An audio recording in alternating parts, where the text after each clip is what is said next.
The nematode needs to eat in order to grow, and it must get its food from the soybean.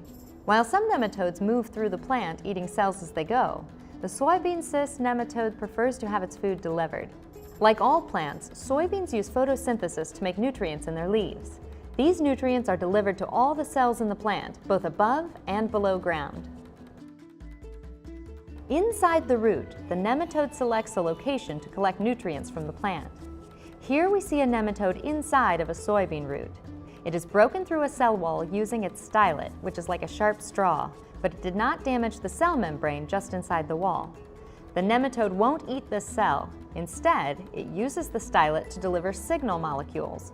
Some of these molecules may cross the cell membrane, while others may bind to its surface.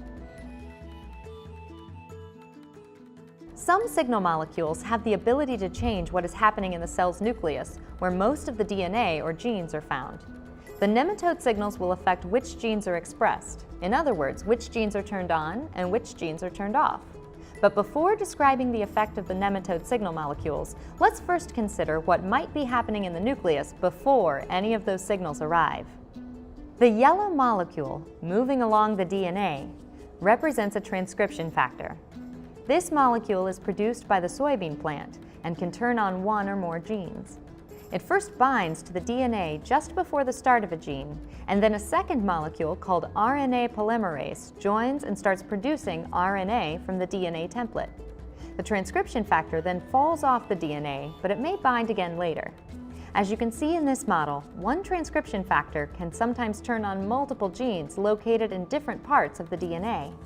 Transcription factor molecules are very important in turning on genes because they help start transcription, or the making of RNA. Many genes cannot be transcribed into RNA unless their transcription factors are present and working properly. The RNA produced here in the nucleus can be used to make proteins that allow the cell to survive and complete all of its normal functions.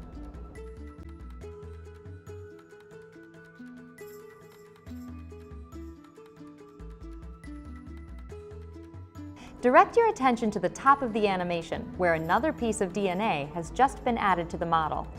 A teal-colored transcription factor has entered the nucleus and turned on a gene here. This helps illustrate another aspect of genetic regulation. At any moment, there may be different transcription factors present. As a consequence, many genes can be turned on or expressed at the same time, and it's the combination of all the genes that are being expressed which determines a cell's function.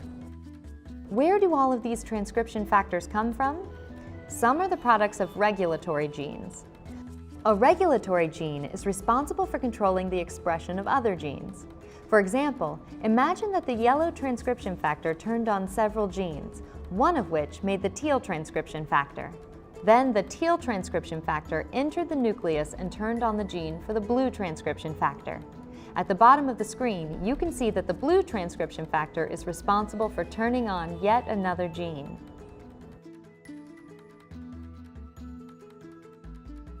So now consider what might happen if the yellow transcription factor were to be altered in some way by signals from the nematode.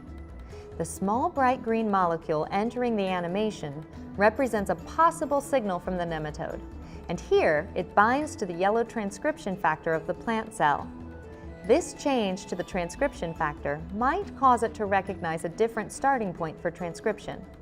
In this case, the original starting point was supposed to be the yellow section of DNA, and the new starting point is represented by a green section of DNA.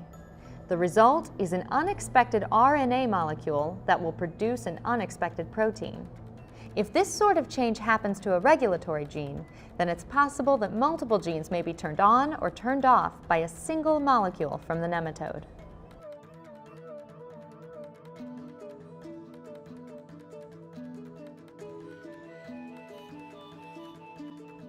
It's also possible for signal molecules to block transcription factors from binding to the DNA.